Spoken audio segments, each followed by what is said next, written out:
നമുക്ക് കുറച്ച് എക്സാമ്പിൾ വെച്ചിട്ട് എങ്ങനെ കാണിക്കാൻ പറ്റും. How to use this expression and find the power series of a function. അപ്പോൾ ഒരു ഫംഗ്ഷൻ്റെ പവർ സീരീസ് ആയിട്ട് നമുക്കിപ്പോൾ ഒരു ഫംഗ്ഷൻ എക്സാമ്പിൾ നമ്മൾ എടുക്കുകയാണ്. ആ എക്സാമ്പിൾ ആയിട്ടുള്ള ഫംഗ്ഷനെ നമുക്ക് എങ്ങനെ ഒരു പവർ സീരീസ് ആയിട്ട് ഇതുപോലെ പ്ലസ് ഒക്കെ യൂസ് ചെയ്തിട്ട് എഴുതാൻ പറ്റും എന്നാണ് നമ്മൾ നോക്കാൻ പോകുന്നത്. അപ്പോൾ ആദ്യം നമ്മളൊരു സിമ്പിൾ എക്സാമ്പിളാണ് യൂസ് ചെയ്യുന്നത്, e⁻x.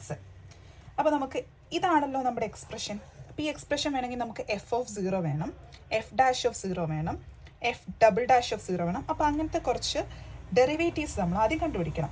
അപ്പോൾ ആദ്യം f(0) എന്ന് പറയുമ്പോൾ എക്സിൻ്റെ സ്ഥാനത്ത് 0 കൊടുക്കുക. അപ്പം f(0) ഇവിടെ എന്താണ് ഫംഗ്ഷൻ e⁻x ആണ്. അപ്പോൾ എക്സിൻ്റെ സ്ഥാനത്ത് നമ്മൾ 0 കൊടുക്കുന്നു. അപ്പം e⁻0 എന്താണ് 1 ആണ്. അപ്പോൾ f'(0) 1 എന്ന് കിട്ടി. ഇനി f(0) 1 എന്ന് കിട്ടി. ഇനി അടുത്തത് എന്താണ് f'(0). അപ്പം e⁻xൻ്റെ ഡെറിവേറ്റീവ് എന്താണ് e⁻x തന്നെയാണ്.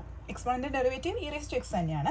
അപ്പം ആ എക്സിൻ്റെ സ്ഥാനത്ത് നമ്മൾ 0 ഇടുമ്പോഴും എന്ത് തന്നെയാണ് കിട്ടുന്നത്, 1 തന്നെയാണ് കിട്ടുന്നത്. ഇനി f'' എടുക്കുമ്പോഴും എന്താണ് e⁻xൻ്റെ ഡെറിവേറ്റീവ് സ്റ്റിൽ റിമെയിൻസ് e⁻x. അപ്പോൾ അവിടെയും എക്സിൻ്റെ സ്ഥാനത്ത് നമ്മൾ 0 ഇട്ട് കൊടുക്കുമ്പോൾ =1 എന്ന് കിട്ടി. അപ്പോൾ നമുക്ക് എന്ത് മനസ്സിലായി, f(0) 1 ആണ്, f'(0) 1 ആണ്, f''(0) എല്ലാം 1 ആണ്. അപ്പം നമ്മൾ ഇനി ഇതിനെ ഈ ഒരു മെയിൻ ഇക്വേഷനിലോട്ട് നമ്മൾ സബ്സ്റ്റിറ്റ്യൂട്ട് ചെയ്യാൻ പോവുകയാണ്.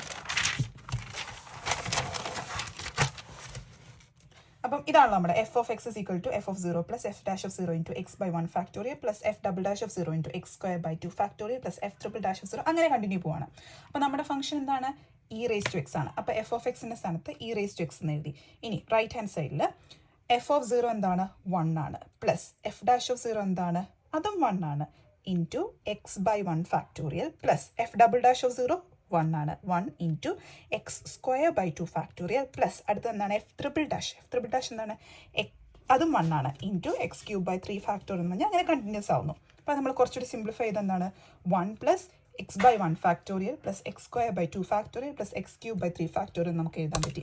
അപ്പോൾ നമുക്ക് ആദ്യം കിട്ടിയത് എന്തായിരുന്നു, ജസ്റ്റ് ഒരു സിമ്പിൾ ഫംഗ്ഷൻ ആയിട്ടുള്ള e⁻x ആയിരുന്നു കിട്ടിയിട്ടുണ്ടായിരുന്നത്.